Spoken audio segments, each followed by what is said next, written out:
नमस्कार मंडळी. कथा वाचनाच्या या कार्यक्रमात आज आपण वाचणार आहोत तृणाची वेदना या कथासंग्रहातील चक्र ही कथा. तृणवत जीवन जगणाऱ्या व्यक्तींच्या ह्या वेदना आहेत.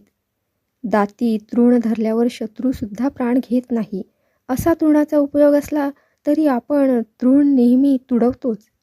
पण त्यालाही वेदना होत असतील याची कल्पना कुणाला असते? सुहृदया वाचून हे दुःख कुणाला कळणार आहे? बाबा अरळकर नेहमीप्रमाणे 4 वाजता झोपेतनं उठले आणि मग त्यांच्या कॉलेजात शिकणाऱ्या दिनूच्या खोलीतील घड्याळ खणखण खणाणलं. तशी मग दिनूने झोपेतच एक अर्वाच्य शिवी घड्याळाला हासडली आणि अलाराम बंद करून चाळवलेलं स्वप्न तो पुन्हा आठवू लागला. थोड्याच वेळापूर्वी त्याच्याशी गुलगुल बोलणाऱ्या सुशिलेला त्यानं पुन्हा बोलावलं आणि मग तो तिच्या लांबसडक शेपट्यांशी चाळा करायला लागला. बाबा अरळकरांनी हा सारा प्रकार कल्पनेने ताडला आणि मग त्यांना एकाएकीच दिनूच्या भवितव्याविषयी साशंकता निर्माण झाली. ते हरे राम म्हणत अंथरुणातून उठले व त्याची वळकटी करून ठेवून दिली. मेणमेणणारी उशालगतची टिपटिपी त्यांनी थोडी मोठी केली. प्रातर्विधी उरकले आणि मग ते आपल्या नेहमीच्या दाराजवळील जागेत अंगाचं मुटकुळं करून भिंतीला रेलून बसले. ते आपले दररोजचे अभंग गुणगुणू लागले, भूपाळ्या म्हणू लागले, मनाचे श्लोक बडबडू लागले आणि आपलं एक चित्त या नियमित गोष्टीत गुंतवून दुसऱ्या चित्ताने सांसारिक विचार करायला लागले. त्यांची 11व्यांदा गरोदर असलेली बायको पलीकडे झोपली होती. 2-3 लहान मुले तिच्या सभोवताली अस्ताव्यस्त पडली होती.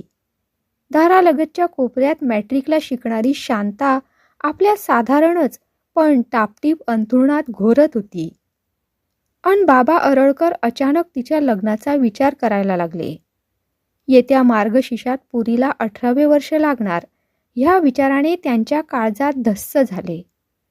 पोरगी किती वाढली आहे या कल्पनेने ते अस्वस्थ झाले आणि का कुणास ठाऊक त्यांना कसेसेच होऊ लागले. पोरगी फारच मोठी झाली आहे. हल्ली ती फारच लाडीकपणा करते अन सदान कदा सिनेमातली गाणी गुणगुणते. दिन्याच्या मित्रांबरोबर कारण नसतानाही उगाच काहीतरी बोलत राहते. शेजारचा सध्या नळावर थोबाड धुवायला आला म्हणजे कळशी उचलून आपल्या समोरून ताड ताड निघून जाते. आणि ती हे सारं करत असताना आपण मात्र बावळटासारखे नुसते बघत राहतो. ते काही नाही, कार्टीला वठणीवर आणलंच पाहिजे. बाबा अरळकर निश्चयाने आपल्या गुडघ्याभोवती उपरणे गुंडाळायला लागले. तसा मग त्यांचा 8व्या वर्गात शिकणारा श्याम झोपेत मोठमोठ्याने बरळायला लागला. चोर चोर, काळभैरव, धनंजय, पकडा त्या बदमाशाला. बाबा बाबा तो आपल्या घरात शिरला, ताईला पळवून नेत आहे, बघा, धरा त्याला. बाबा अरळकर झटक्यात जागेहून उठले आणि मग त्यांनी श्याम्याला हिसक्यासरशी जागं केलं. त्यानं दचकून एक आचका दिला. उठ गाढवा, सकाळ झाली तरी पडून राहतात. अभ्यास कराल तर काही खर्चेल काय तुमच्या बापाचं? त्यांनी सर्वांना ऐकायला येईल अशा बेताने शब्द उच्चारले आणि ते तसेच अंधारात अदृश्य झाले. घरातील शांततेत प्रतिध्वनित झाले. बाबा अरळकर स्वतःशीच मोठ्यांदा दचकले. आपण फारच जोरात खेकसलो याची त्यांना जाणीव झाली. पण त्यांच्या ओरडण्याचा अथवा अस्वस्थतेचा संबंध जगावरच काय, घरातील माणसावर देखील परिणाम झाला नाही. नाही म्हटल्यास त्यांच्या बायकोची झोप किंचित चाळवली. त्यांनी आपला 250 पाऊंडाचा देह भिंतीकडील बाजूस केला आणि झोपेतच अंगावरील अस्ताव्यस्त पातळ जरा सावरलं. बाबा अरळकर ते दृश्य बघतच राहिले. आपण ह्याहीपेक्षा जोरात ओरडायला पाहिजे होतं याची त्यांना जाणीव झाली. पण आता ओरडायला कुठलंच कारण दिसेना. त्यामुळे ते मग स्वतःवरच चरफडले आणि अनुदिनी अनुतापे तापलो रामराया जोर जोरात म्हणायला लागले. अक्षरशः किंचाळू लागले आणि एवढ्यातच झोपेत सुशिलेचे स्वप्न बघणाऱ्या दिन्याच्या किंकाळीने ते पुन्हा शांत झाले. दिनूजीला सुशिला समजून प्रेम करायला लागला होता ती मुळी सुशिला नव्हतीच. मॅकवेथमधील 3 चेटकिणीपैकी ती एक चेटकीण होती आणि दिनू गाढवासारखा तिच्यावर भाळला. तिच्यावर प्रेम करायला लागला. तिचं चुंबन घेण्यासाठी तिला जवळ ओढायला लागला.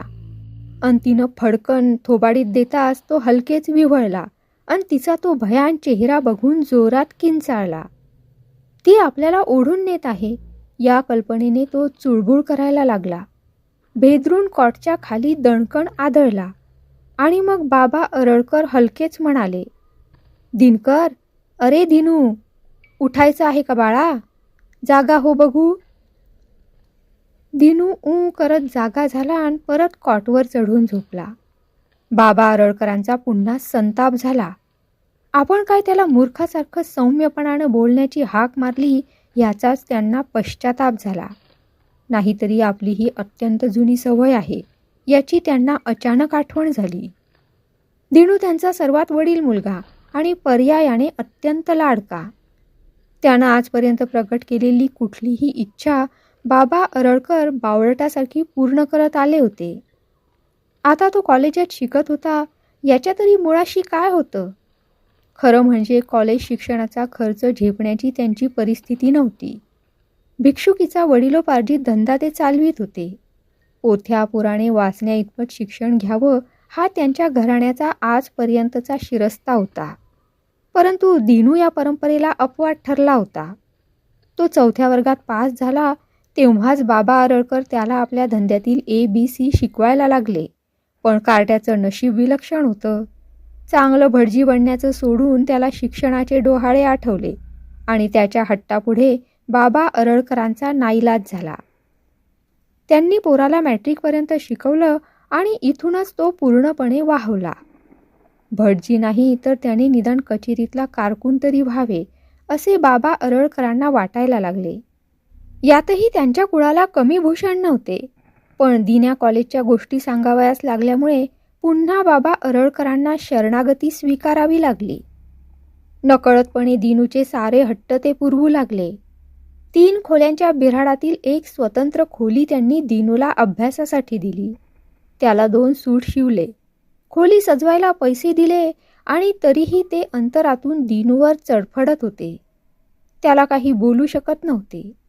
ज्या घराच्या भिंतीवर त्यांनी आजपर्यंत जीवतीचे, वटसावित्रीचे आणि इतर देवादिकांच्या फोटोखेरीज काही बघितले नव्हते, तिथे आज त्यांच्याच मुलाने या सर्व फोटोंचे उच्चाटन करून चक्क नटीचे अर्धनग्न फोटो लावले आणि बाबा अरळकर डोळे फाड फाडून त्याकडे बघतच राहिले. त्यांच्या डोळ्यांना नीट दिसेना गेले तेवढेच त्यांना समाधान वाटले. दिन्याच्या अभ्यासाच्या खोलीतील धुडगूस मग त्यांना आठवला. 4 आपल्यासारख्या स्टोळ भैरवांना बोलावून त्यांच्या खी खी करीत चाललेल्या गप्पा त्यांनी ऐकल्या होत्या. बंद केलेल्या दारातून मिलच्या धुराड्यातून बाहेर पडावा तसा सिगारेटचा धूर बाहेर पडून त्यांच्या डोळ्यात शिरत असे. डोळ्यांना पाणी येई आणि तरीही त्यांना समजत नसे की आपण हे सारं का करीत असतो. तसं मग त्यांना एकदम जाणवलं की आपल्या पिढीजात भिक्षुकीच्या धंद्यामुळेच आपल्या स्वभावात अशा प्रकारची लाचारी आली असावी. आपण मानापमानाच्या मर्यादेबाहेर गेलो आहोत.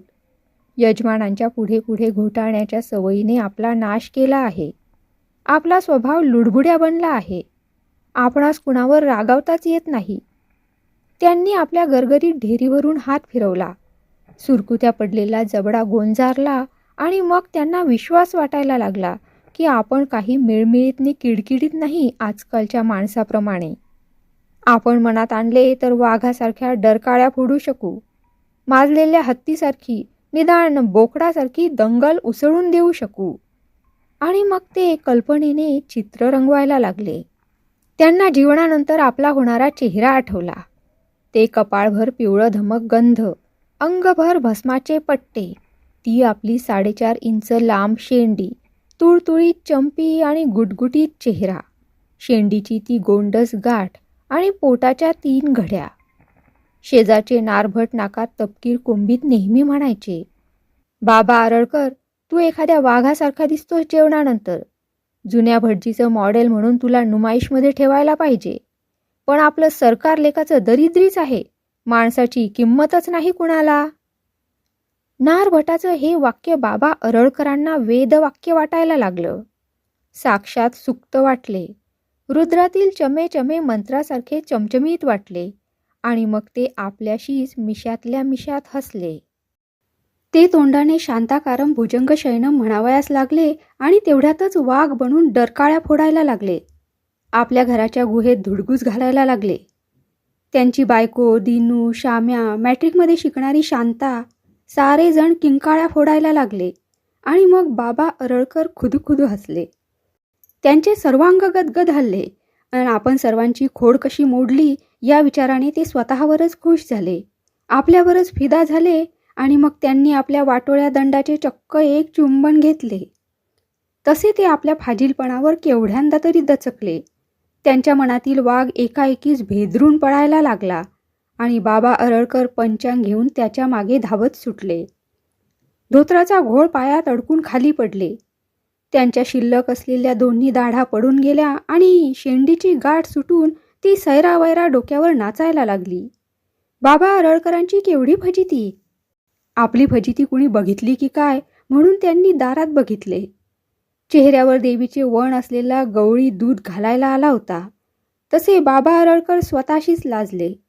त्यांना कसेसेच झाले. ते दूध घेण्यासाठी जागेहून उठले आणि एकदम त्यांचा कासोटा निसटला.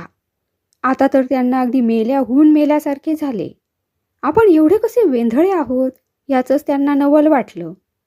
त्यांनी मग आत जाऊन पातेलं आणलं, गवळ्याकडून दूध घेतलं आणि स्वयंपाकघरात जाऊन शेगडीला कोळसे घातले. शेगडी पेटत ठेवून ते बाहेर आले आणि नळावर जाऊन स्नान करायला लागले. मोठमोठ्याने मंत्रोच्चार करायला लागले. त्यांनी नळावरच संध्या आटोपली आणि ते देवपूजेला येऊन बसले. मग घरातील एक एक मंडळी आळोखे पिळोखे देत उठायला लागली. सर्वात प्रथम त्यांची मॅट्रिकमध्ये शिकणारी पोरगी उठली आणि नेहमीच्या सवयीप्रमाणे आपले डोके खाजवायला लागली. एखाद्या सिनेमातल्या नटीसारखे हळूहळू तिने आपले कपडे व्यवस्थित केले. उशी मांडीवर घेऊन ती कितीतरी वेळ उगाच विचार करीत बसली आणि अचानकच तिने ती हलकेच पलीकडे झोपलेल्या श्याम्याला मारली. श्याम्या आ आ करत उठला आणि आपल्या चिपड्या डोळ्यांनी मिचमिच करीत बहिणीकडे आश्चर्याने आ वासून बघायला लागला. ताईला काळभैरवाने पळवून नेऊन आपल्या अज्ञात गुहेत ठेवल्याचं चक्क स्वप्न त्याला अगदी पहाटेपूर्वी पडलं होतं आणि या हिशेबाने तो आता उठल्याबरोबर धनंजयकडे जाणार होता. त्यांचा सल्ला घेणार होता आणि जमलंच तर स्वतःच तिला धुंडाळून काढणार होता. ताई आपल्याच कौतुकात निमग्न आहे हे बघून त्याची अत्यंत निराशा झाली. धनंजयला भेटायला जाण्याची इच्छा मनातच जिरली आणि मग रागाने त्याने तीच उशी ताईला फेकून मारली. उशीच्या त्या मऊ स्पर्शाने शांतीला गोड गोड संवेदना व्हायला लागल्या. तिनं आपलं अंग जास्तच आत चोरण्याचा प्रयत्न केला. तिला खूप खूप लाज वाटली. तिनं आपले भिरभिरणारे हरणीसारखे डोळे शून्यात वळवीत लाडीकपणे एक मुरका मारला. ताईला झीट आली आहे की काय याची श्याम्याला शंका आली आणि तो एकाएकीच ओरडायला लागला. त्याच्या ओरडण्याने भागीरथीबाईंनी आपला 250 पौंडाचा देह भिंतीकडून पोरांकडे वळवला आणि त्या खेकसल्या. सकाळ झाली नाही की लागले ओरडायला मेले. काय झालं रे एवढ्यानं मोठ्यानं किंचाळायला? तसा मग श्याम आपल्या आईच्या चंडिकावताराला घाबरून गप्प बसला. त्याला दरदरून घाम आला. आई ही बघ ना ग ताई कशी करते आहे ती. मग त्यांनी शांताला पट्ट्यावर घेण्यास प्रारंभ केला. त्या तिला शिव्या देऊ लागल्या. चल उठ, चहाचा आधण ठेव. दिवस वर आला तरी पसरून राहतात द्वाडाचे. ह्याच रागाच्या भरात त्यांनी तिला हुकूमही सोडला. नाहीतरी पोरीकडून काम काढून घेण्यासाठी त्या नेहमी प्रसंगाची वाटच बघायच्या. शांती स्वयंपाकघरात म्हणजे खोली नंबर 3 मध्ये गेली आणि बाबा अरळकरांनी पेटवून ठेवलेल्या शेगडीवर चहाचं आधण ठेवायला लागली. बाबा अरळकर देवांना ताम्हणात बुचकाळीत होते. तोंडाने पुरुषसूक्त म्हणत होते. चहाचं आधण ठेवलेलं बघताच त्यांनी देवांना भडाभडा स्नान घातले आणि वस्त्राने खसाखसा पुसावायला प्रारंभ केला. मग ते देवांना वस्त्र नेसवू लागले. गडबडीत लक्ष्मीचे वस्त्र विष्णूला नेसवले गेले आणि मारुतरायांना तर त्यांनी तसेच ठेवले. त्यानंतर त्यांनी कशीबशी आरती संपवली आणि साऱ्या देवांना संबळीत भरले. मग ते ओवळ्यात झाले आणि शांताने पुढ्यात ठेवलेला चहाचा कप अधाशासारखा प्यायला लागले.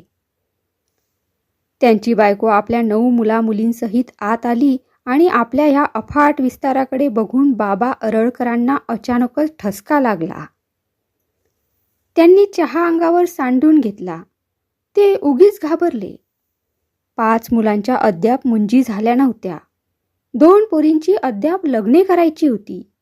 दिन्याचा कॉलेजचा खर्च, इतर मुलांचे शिक्षण, ह्या साऱ्या गोष्टी त्यांना आठवायला लागल्या आणि ते विचारमग्न अवस्थेत चहाच्या बशीत आपला मिसाळ चेहरा बघू लागले. तशी मग त्यांना आजच्या कामाची अचानक आठवण झाली. 5 घरचे सत्यनारायण, 2 घरची श्राद्ध, 3 घरच्या वास्तुशांती, कुठलं की एक बारसं, एवढी कामे करायची. सारी दक्षिणा कमरेला खोवायची. प्रत्येक घरी मुलामुलींना जेवणासाठी पिटाळायचे आणि त्यानंतर नारभटाकडे जाऊन गप्पा मारायच्या. राम मंदिरात हरदास बुवांच्या कीर्तनाला जायचं. दिनूलाही आपल्याबरोबर येण्याचा आग्रह करायचा. कॉलेजला शिकत असला तर काय झालं? देवादिकांची भारी चीड आहे आजकालच्या पोरांना. ते काही नाही. सर्वांनी दररोज देवदर्शनाला जाण्याचा ते नियम करणार होते. एकेकाचा कान धरून ते देवापुढे प्रत्येकाचे नाक तांबडेलाल होईपर्यंत घासणार होते. दिनू अद्यापही कॉटवर पडूनच होता. तसा बाबा अरळकरांनी श्याम्याला हुकूम सोडला, जा त्याला उठ म्हणावं. आणि मग श्याम्या रहस्यमालेतील चोरासारखा हलक्या पावलांनी दिनूच्या खोलीकडे निघाला. त्याने दाराचे उगाच निरीक्षण केले. मग तो दिनूच्या कॉट शेजारी उभा राहिला.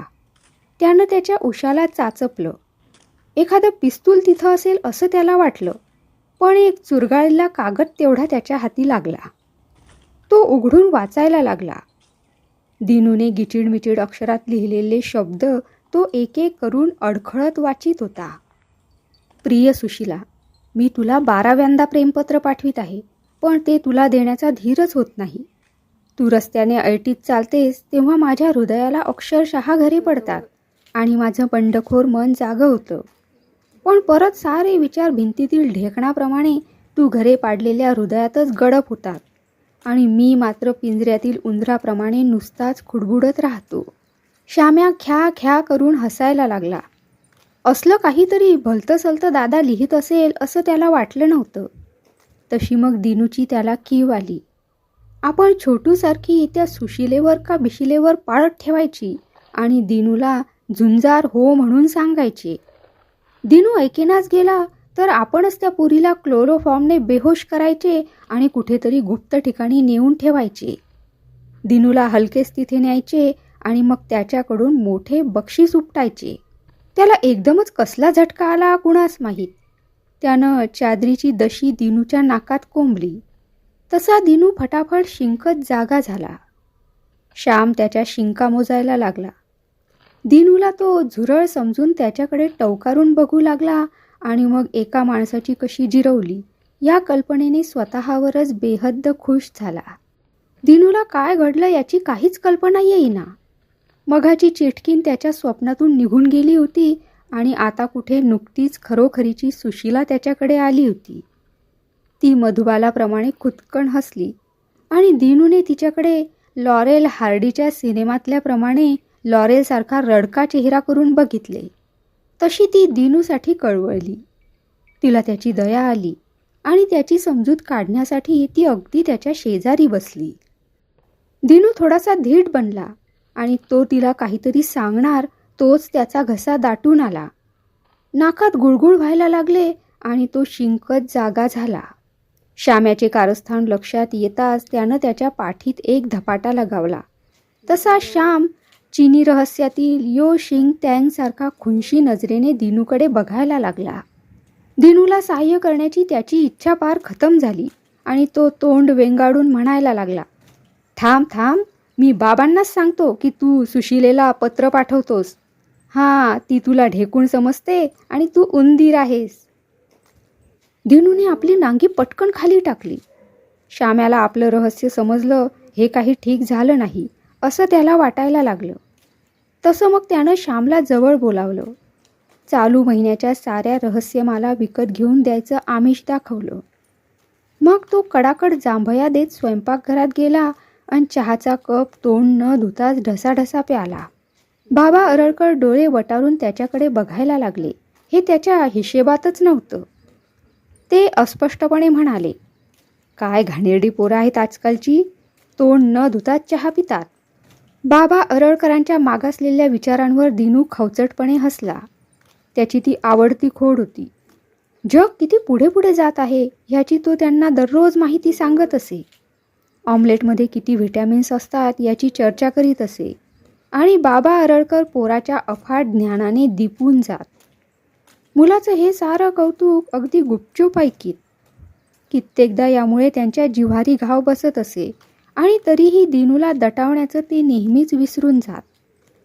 आपलीच मुले आपणास वाटेल ते कसं बोलतात ह्यांचंच ते मनाशी आश्चर्य करीत. आणि मग त्यांना सकाळचा वाघ आठवला, त्याच्या डरकाळ्या आठवल्या आणि या विचाराने ते स्वतःच घाबरले. तसा तो वाघ त्यांच्या घरापुढील मरतुकड्या कुत्र्या एवढा झाला. दोन्ही पायात शेपटी घालून पळत सुटला आणि त्याच्या मागे दिनू, श्याम्या, मॅट्रिकमध्ये शिकणारी शांता, त्यांची बायको, धाकटी शेंबडी कार्टी सारी पळायला लागली. आणि बाबा अरळकर पंचांगांची पाने फडफडवीत हे सारं बघत उभे राहिले. भीतीने भेदरले. दिन्या त्यांच्या घाबरलेल्या चेहऱ्याकडे बघून हसायला लागला. धाकटं मूल त्यांच्या ढेरीवर गुद्दे मारायला लागलं आणि त्यांची 11व्यांदा गरोदर असलेली बायको कौतुकाने बघायला लागली. बाबा अरळकर आपल्या या हलाखीच्या परिस्थितीवर स्वतःच चरफडले. ते सोवळं नेसून घराबाहेर पडायला लागले. त्यांची मॅट्रिकमध्ये शिकणारी शांता हसत हसत म्हणाली, बाबा तुम्ही की नाही सिनेमातल्या गोपसारखे दिसता. त्यांना गोप म्हणजे काय चीज आहे हे माहीत नसल्यामुळे त्यांनी आपला चेहरा जास्तच वेंधळा केला. त्यांचे सकाळचे सारे बेत एकामागे एक ढासळायला लागले आणि हे सारं कसं काय होत आहे याची त्यांना काहीच कल्पना येईना. बाबा बाहेरून लवकर परत या हं, मला थोडेसे पैसे हवेत, दिन्याने सूचना दिली. त्याच्या पाठोपाठ शांता म्हणाली, बाबा एक सुंदर सिनेमा लागला आहे, मी माझ्या एका मैत्रिणीबरोबर जाणार आहे, मलाही पैसे पाहिजे, मला रहस्यमालेसाठी ₹1.25 पाहिजे. श्याम्यानेही वाहत्या गंगेत हात धुतले. बाबा अरळकर मागण्यांच्या या ॲटम बॉम्बनी गारद झाले. त्यांना पायापासून शेंडीपर्यंत मुंग्या चढल्यासारखे वाटले. त्यांचा आधीच बावळट असलेला चेहरा जास्तच बावळट दिसू लागला. असं काय मेलं पाहणं ते, अंगावर पाल पडल्यासारखं. आणि हो, बरी आठवण झाली, येते वेळी थोडी केळी घेऊन या बरं का, न विसरता, आजकाल अन्नावर वासनाच राहिली नाही. भागीरथीबाई लाजत लाजत म्हणाल्या. बाबा अरळकरांचा उंदीर बनला आणि ते कसेबसे घराबाहेर निसटले. त्यांनी भेदरून घराकडे दृष्टी टाकली. तसा मग त्यांनी सुटकेचा एक सुस्कारा सोडला आणि ते आजच्या प्राप्तीचा हिशेब करायला लागले. 5 घरच्या सत्यनारायणाचे ₹6.25, 2 श्राद्धांचे ₹5, 3 घरच्या वास्तुशांतीचे ₹10. एकूण आज त्यांना ₹21.25 मिळणार होते आणि घरातील सारी मंडळी त्यांच्या वाटेवर डोळे लावून बसणार होती. त्यांचा घामाने थपथपलेला पैसा हिसकावणार होती. या विचाराने ते पुन्हा संतापले. तोंडातल्या तोंडात पुटपुटायला लागले. आणि मग त्यांना प्रश्न पडला, आपण काय म्हणून या बांडगुळांना घाबरतो. मग त्यांनी विचार केला, आज आपण कुणाच्या बापालाही 1 पैसा देणार नाही. बस आज आपणच चैन करायची. आपणच का दादी द्यात खितपतायचं. शांती मघा म्हणत होती, तो सिनेमा आपणच पाहायचा, अगदी केळी खात बघायचा. एक रहस्यमाला विकत घ्यायची आणि भर चौकात बसून वाचून काढायची.